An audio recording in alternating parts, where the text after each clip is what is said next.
আজ সারা বাংলাদেশে আমরা দেখতে পাচ্ছি জ্বালানি তেল নিয়ে একটি উদ্বেগ উৎকণ্ঠা অনেকের মাঝে কাজ করছে।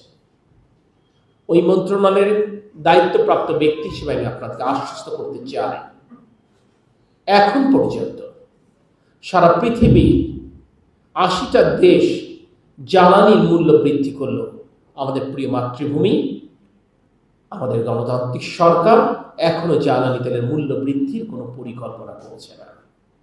আমরা সরবরাহ ব্যবস্থা স্বাভাবিক রেখেছি, কিন্তু আমাদের চাহিদা অস্বাভাবিক বৃদ্ধি পেয়েছে।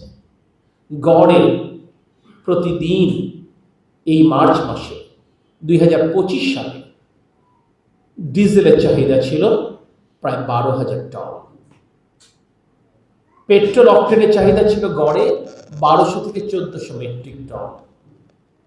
আপনারা জেনে অবাক হবেন, ঈদের আগে গড়ে প্রতিদিন ২৪,০০০ থেকে ২৫,০০০ মেট্রিক টন ডিজেল আমরা সরবরাহ করেছি, অর্থাৎ সিম্পলি ডাবল। গত বছর মার্চ মাসে কিন্তু পবিত্র ঈদ উল ফিতর উদযাপিত হয়েছে, মাহে রমজানও ছিল, একই প্রেক্ষাপট।